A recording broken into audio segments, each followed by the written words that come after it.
Hello everyone, मैं हूं जयेश राजगौर और स्वागत है आप सभी का इस नए इंटरेस्टिंग यूट्यूब वीडियो में। दोस्तों, हम पढ़ रहे हैं 12th स्टैंडर्ड का इकोनॉमिक्स न्यू सिलेबस। आज हम शुरू करने जा रहे हैं chapter number 5, forms of market. जी हाँ दोस्तों, बोर्ड एग्जाम के लिहाज से वंस अगेन एक बहुत अहम और इम्पॉर्टेंट चैप्टर है ये। फॉर्म्स ऑफ मार्केट में हम अलग अलग फॉर्म्स पढ़ेंगे, मार्केट के अलग अलग स्ट्रक्चर को समझेंगे, साथ ही साथ अलग अलग कॉम्पिटिटिव मार्केट्स के फीचर्स भी समझेंगे। इस चैप्टर के बहुत सारे आंसर कई बार शॉर्ट नोट्स में बोर्ड एग्जाम में पूछे जाते हैं और इसीलिए ये चैप्टर बन जाता है एक बहुत खास और बहुत important chapter with the point of view of your board exams. तो चलिए दोस्तों, इस चैप्टर को शुरू करते हैं। बने रहिए हमारे साथ आसानी से इस चैप्टर को समझने के लिए। जी हाँ दोस्तों, मार्केट एक आम भाषा में buying and selling of goods and services को मार्केट समझा जाता है, लेकिन इकोनॉमिक्स की परिभाषा मार्केट की थोड़ी सी अलग है। जी हाँ, market is generally understood as a particular place or locality where goods are sold and purchased. हमारे आसपास में बगल में भी कई बार ऐसे मार्केट्स हमने देखे हैं। सब्जी का मार्केट है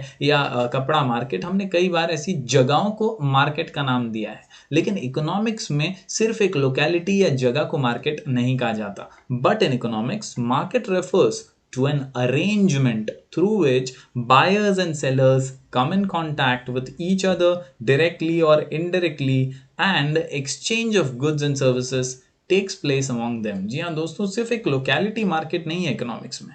मार्केट वो पूरा अरेंजमेंट है जिसके जरिए एक बायर एक सेलर से मिलता है, दोनों प्राइजेस डिस्कस करते हैं, दोनों के बीच में exchange of goods and services होता है और फिर इस पूरे अरेंजमेंट को ही इकोनॉमिक्स में मार्केट कहा जाता है।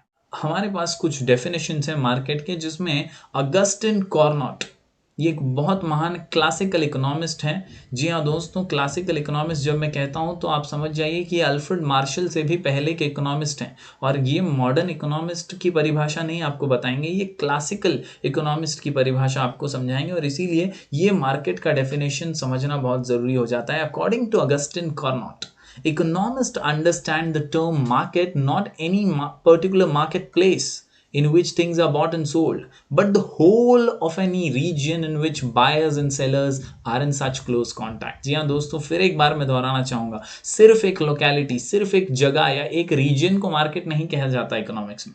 इकोनॉमिक्स में वो पूरा अरेंजमेंट है, वो पूरा रीजन है, वो एक पूरी विचारधारा है जिसके जरिए बायर्स और सेलर्स मिलते हैं और प्रोडक्ट्स की डीलिंग्स करते हैं, एक्सचेंज करते हैं गुड्स एंड सर्विसेज। और इसीलिए हमारे अगस्टिन कॉर्नोट कहते हैं, but the whole of any region in which buyers and sellers are in such close contact with one another that the prices of same goods tend to equality easily and quickly। यानी आसानी से वो लोग quickly equality के साथ वो लोग exchange of goods and services कर पाते हैं।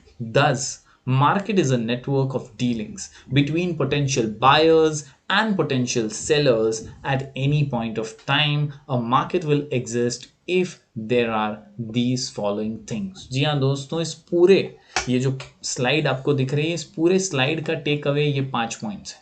ये 5 पॉइंट्स याद रखिए और कुछ याद मत रखिए तो भी चलेगा। मार्केट वो चीज़ है जहाँ ये 5 चीज़ें होती हैं। या दोस्तों, बैक प्राइस बी से मार्केट वो जगह है जहां बायर एंड सेलर्स होते हैं, बी से बायर्स एंड सेलर्स, बी से बायर्स एंड सेलर्स, ए से अ product or service to be bought और सोल्ड। जी हाँ दोस्तों, मार्केट एक ऐसी जगह है जहां पर कुछ खरीदना है या कुछ बेचना है, एक प्रोडक्ट होना चाहिए जिसे खरीदना है या तो बेचना है।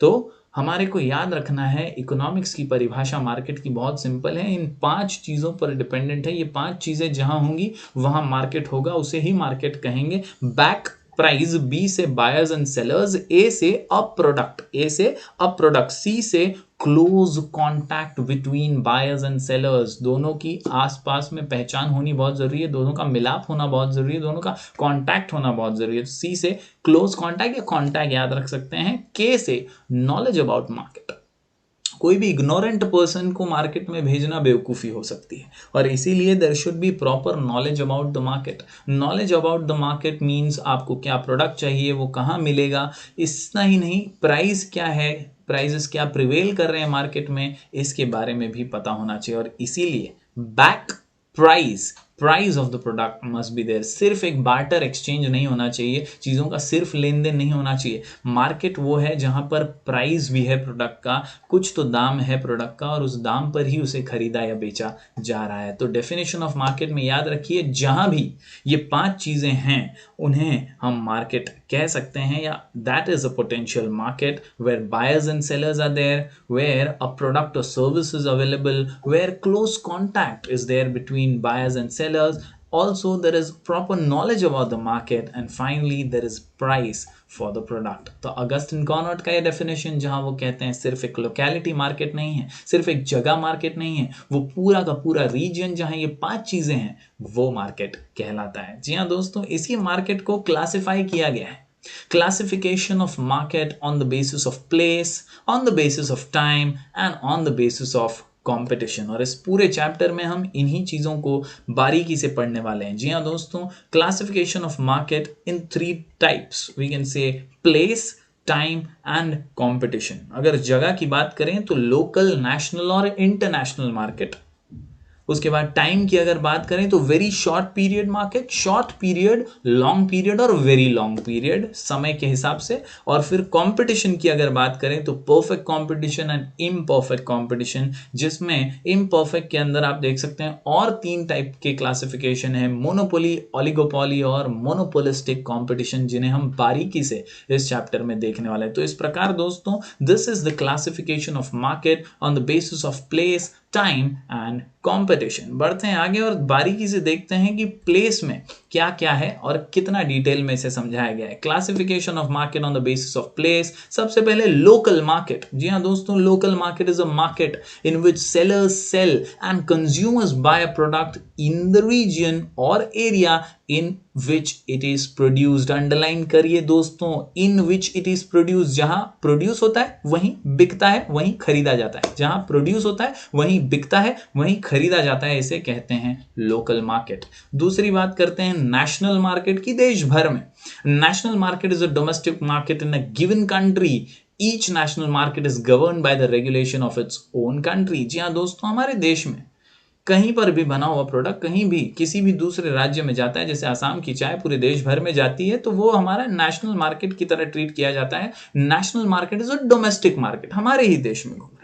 ऐसे ही कई और उदाहरण हैं जहां हमारे प्रोडक्ट जो हैं वो विदेशों में भी जाते हैं, तो वो हो जाता है इंटरनेशनल मार्केट। जी हाँ दोस्तों, international market is a world wide market in which buyers and sellers trade in goods and services across national borders. तो classification on the basis of place, local, national and international. बढ़ते हैं आगे दोस्तों, on the basis of time, समय के हिसाब से अगर देखें तो very short period is a period in which supply is fixed and price is determined by the demand. The time period is for few days or weeks in which the supply of commodity cannot be increased. यहाँ दोस्तों, ऐसी वस्तुएं, ऐसी चीजें जिनका supply जो है वो फिक्स्ड है, वो और आने वाला नहीं है, और इसीलिए डिमांड को मद्देनजर रखते हुए उसका प्राइस जो है तय किया जाता है। ऐसी कई चीजें हैं जिनका वेरी शॉर्ट पीरियड का सेल होता है और उसको उसी पर्टिकुलर टाइम में बेच दिया जाता है। तो ऐसा मार्केट जो है उसे समय के हिसाब से हम अगर क्लासिफाई करें तो वो वेरी शॉर्ट पीरियड टाइम का मार्केट है। उसके बाद short period is a period of less than 1 year. In this period firms can only make adjustments in inputs like labour to increase the supply of goods and services. उसके बाद हम देखते हैं long run is a period of time in which all factors of production and cost are variable. जी हाँ दोस्तों, समय जब ज्यादा होता है तो बहुत सारी वेरिएबिलिटी फैक्टर्स में आती है, तो ये कोई ज्यादातर प्रेडिक्ट नहीं कर सकता। In the long run firms are able to adjust all cost. It is for a few years, generally up to 5 years. जी हाँ दोस्तों, आप याद रखिए, वेरी शॉर्ट पीरियड में supply is fixed. Short period में आप याद रखिए कि यहाँ पर less than 1 year, long period के अंदर अप टू 5 years. उसके बाद वेरी लॉन्ग पीरियड की अगर बात करें तो very long period is a production time that is so long that all inputs are variable. It is of more than 5 years। जी हाँ दोस्तों, supply is fixed in very short period के अंदर याद रखिए less than 1 year, long period के अंदर generally up to 5 years और वेरी लॉन्ग पीरियड में मोर देन 5 years। तो इस प्रकार का क्लासिफिकेशन हमने देखा मार्केट का on the basis of place and on the basis of time. In the next video दोस्तों हम डिटेल में स्टडी करेंगे और मुख्य धारा में पहुंचेंगे फॉर्म्स ऑफ मार्केट इस चैप्टर के, क्योंकि हम पढ़ने वाले हैं अगले वीडियो में classification of market on the basis of competition. जी हाँ दोस्तों, अभी ये चैप्टर का सिर्फ आज का वीडियो इंट्रोडक्शन वीडियो है। मेन ये जो चैप्टर का चार्म है वो अगले वीडियो से शुरू होगा, जहां पर हम पढ़ेंगे about classification of market on the basis of competition, और उसी के आंसर्स बहुत सारे बोर्ड एग्जाम में भी आपको देखने मिलेंगे। तो तब तक के लिए बने रहिए हमारे चैनल पर। Do like, share and subscribe.